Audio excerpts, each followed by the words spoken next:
Welcome to my timeline, which I made on Satori. As you can see, I titled it STEM in the Limelight from 1990 to August 2018. On my timeline, and you will get to visit it through my link, you will see that I have events, websites, reports, and videos that I felt brought attention to the STEM initiative since 1990 to August of this year. Each item I made sure contained a link and or a brief description of from the original source, and I put it into sending order. So I started my timeline off where I found this very interesting article called Superconducting about the Superconducting Collider, which then spurred the initiative for for the NMS organization. So it spurred the National Math and Science Initiative. So I found that very interesting that it started that, which was a big one. And that began in 1991. Then we have also the National Commission of Teaching and America's Future, which was created by a bipartisan organization in 1994. I tended to avoid a lot of the ones that were done governmentally, just a few, but I went into the ones that really came alive when we started seeing things. TIMS, the Trends of International Mathematics and Science Study, is one that I feel is against the US, and it happens every few years. We have the 1995 one, and this shows and compares the US students to other students in other countries. And this is where I feel that source is one which strikes up a lot of concern in our US education system. So we had that it came out in 95, and then I think I have down here where it came out again. Maybe I didn't put them all in. Yes, here I have the 2015 one. And there was some in between as well, but that was the first one in 2008. So that was the first one that really sparked it. So each time those reports came out and it showed, as of the last one in 2015, that we are the 23rd country in science and mathematics, I feel it got people upset, and they don't realize that those other countries, as well as even in the United States, how we do it, that it really doesn't show a good comparison. In other countries, it has countries that are streamlined the students, which, at a very young age, they determine which direction they're going and if they can take these courses and everything. And in the United States, only certain schools participate. It is not a mandatory one. So it can't give us a true picture of us, which I think is very unfair that the news focuses on this.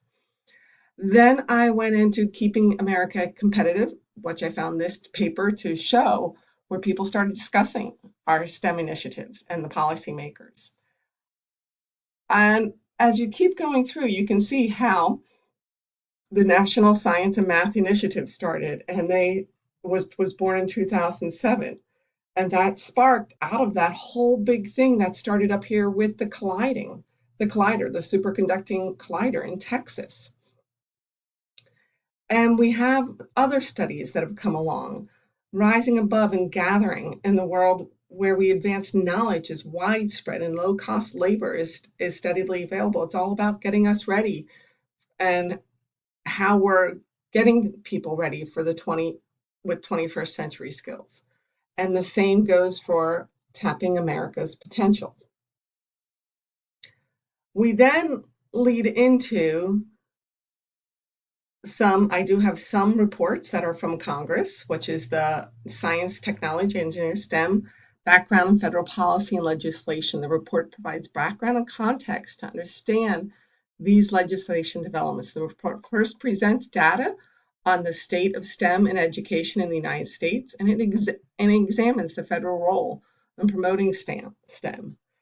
Then we also have an act here, the America Competes, which was reauthorized, in which we start that they want us to become more competitive. And Barack Obama put this in place in 2010, trying to get the government behind helping our our students become more competitive in the world. And again, we have our TIMSS scores in 2011. My favorite ones that I found recently is this 100K and 10, because it gives you so many articles and resources that talk about STEM and bringing STEM alive. And this stood out. I really remember seeing Barack Obama and this being publicized. Now I'm running out of time and I'm trying to get to the bottom here. So then we have our 2014 technology and literacy assessment. And I have more initiatives, again, through Barack Obama in 2015 for having global leadership. And we can continue down. And this one was very interesting, which comes where they're doing studies and reports on, in Texas mainly, on how we are faring by having high qualified STEM teachers and affecting. Here is the information. TIMSS puts out a brochure for our upcoming 2019 test. And then we have every year since 1983, we've been celebrating teachers, Presidential Awards for Excellence in Mathematics and Science Teaching. And this is their anniversary one for 35 years. And the 2017 annual report from the 100K and 10 network shows what's happening as they're getting and what they're preparing to get teachers into the STEM program. I hope you enjoy this and you find some relevant links that can give you some more insight on STEM education. Thank you for listening.